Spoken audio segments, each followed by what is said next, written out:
Assalamualaikum warahmatullahi wabarakatuh. Perkenalkan, nama saya Siti Nurhalisa dari Prodi TIE 1 Ngambah. Baik, di sini saya akan sedikit menceritakan tentang kisah sahabat Nabi Muhammad, yaitu Abu Kilabah, yang bisa dikatakan imannya dia itu begitu kuat. Jadi di sini bisa diambil sisi positif atau negatifnya ya. Didengarkan dulu. Kisah Abu Kilabah ini merupakan salah satu kisah yang mengharukan. Kenapa bisa mengharukan? Karena kisah Abu Kilabah ini kita bisa belajar bagaimana mensyukuri apapun yang kita miliki dan tetap bersabar dengan apa yang menimpa kita. Di suatu hari ada seorang yang menemui Abu Kilabah dan dia berkata, "Wahai saudaraku, nikmat Allah mana yang kau syukuri?" Kemudian laki-laki pemilik kemah itu menjawab, "Wahai saudara, diamlah, demi Allah, seandainya Allah datangkan lautan, niscaya lautan tersebut akan menenggelamkanku, atau gunung api yang pasti aku akan terbakar, atau dijatuhkan langit-langit kepadaku yang pasti akan menemukanku.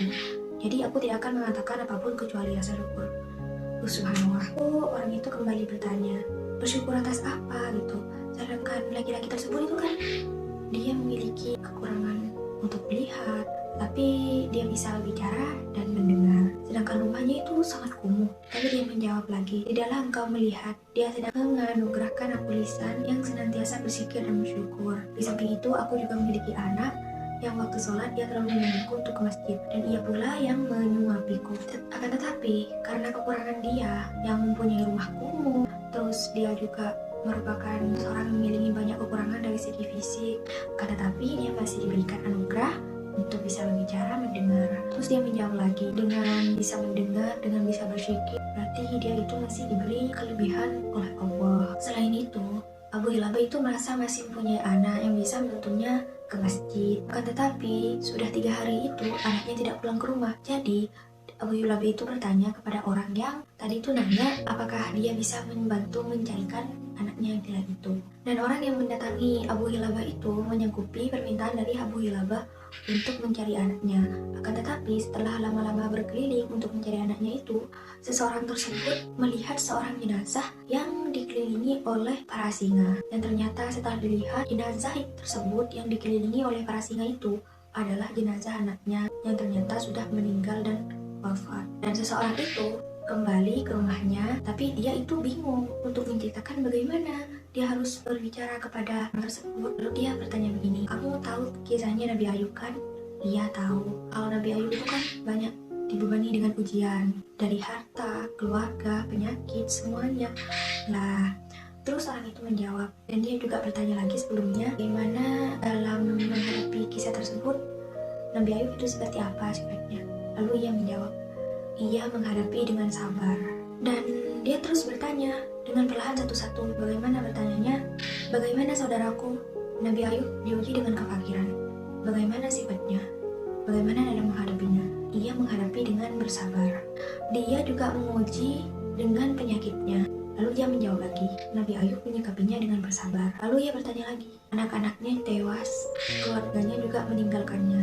Bagaimana Nabi Ayub menanggapinya? Ia juga menghadapi dengan bersabar. Setelah itu, Abu Kilabah bertanya kepada seorang tersebut yang sudah mencari anaknya, "Lalu bagaimana dengan nasib anakku?"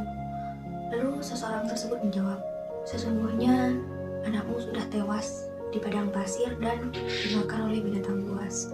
Dan kemudian laki-laki tersebut itu menjawab, "Alhamdulillah, keturunan dari anakku tidak mempunyai keturunan yang suatu saat nanti akan membuat maksiat di dunia ini. Jadi maksudnya tidak akan meminta pertanggungjawaban di neraka nantinya."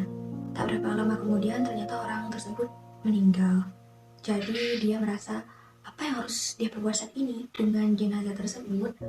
Jadi seseorang tersebut menutupi dengan jubahnya. Dan ternyata beberapa kemudian ada 4 orang lewat dengan mengendarai kuda. Lalu mereka berkata, "Ada apa wahai saudaraku?" Lalu aku menjawab, "Aku menceritakan semuanya yang telah terjadi sebelumnya. Dan habis itu aku minta tolong untuk membantu mengurus jenazah ini." Lalu mereka bertanya, "Siapa dia?" Aku menjawab, "Aku tidak mengenalnya, tetapi aku mengetahui pada saat aku kesini kalau orang itu bahwa orang ini sudah mempunyai penyakit yang itu memprihatinkan." Lalu kemudian laki-laki yang berempat itu meminta untuk membuka jubahnya yang sudah menutupi jasad seseorang yang sudah meninggal tersebut. Mereka berempat langsung tersentak dan menangisi jenazah tersebut. Dikarenakan kenapa? dia adalah orang yang sangat takwa, dikarenakan seorang tersebut adalah seseorang yang wajah yang bersujud tatkala dengan perintah Allah dan takut dengan larangan-larangan Allah. Dan juga di saat orang pada tidur, dia tetap selalu beribadah terhadap Allah. Lalu seseorang itu bertanya, "Apa kalian kenal dengan orang yang sudah meninggal ini?" Lalu mereka itu bertanya balik kepada seorang tersebut, "Apa kamu tidak mengenal orang ini?" Lalu seseorang itu menjawab, "Aku tidak mengenal orang ini." Lalu seseorang itu yang berempat salah satunya menjelaskan bahwa ini adalah Abu Kilabah, yaitu sahabat dari Ibnu Abbas. Laki-laki ini pernah dimintai menjadi hakim oleh khalifah, akan tetapi Abu Kilabah ini menolak jabatan tersebut. Perlu kalian ketahui, hakim atau qadhi pada saat zaman tersebut adalah jabatan yang sangat mulia, dikarenakan itu bisa menentukan hukum atau peraturan di suatu tersebut, yang dimana bisa mengatur hukum dan menentukan hukum di antara kehidupan manusia. Dari kisah Abu Kilabah ini yang bisa diambil dari kita adalah kita seharusnya harus bersyukur dengan apa yang sudah dikasih Allah terhadap kita. Sedangkan Abu Kilabah memiliki banyak kekurangan dari segi ekonomi, ujian keluarga, juga tidak jauh dari ujian Nabi Ayub, tetapi ia tetap menghadapi dengan kesabaran. Sedangkan kita hanya diberi ujian yang tidak begitu berat, terlalu banyak mengeluh, sedangkan itu belum tentu ujian. Bisa-bisa karena kita sudah jauh dari Allah dan kita mendapat teguran atau bisa dikatakan azab terhadap kita.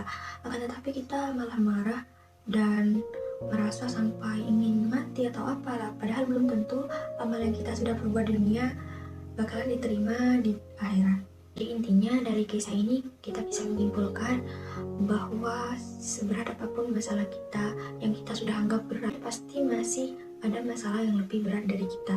Jadi kita harus berusaha menjadi orang yang sabar dan mensyukuri apa yang sudah diberikan oleh Allah Subhanahu wa Ta'ala.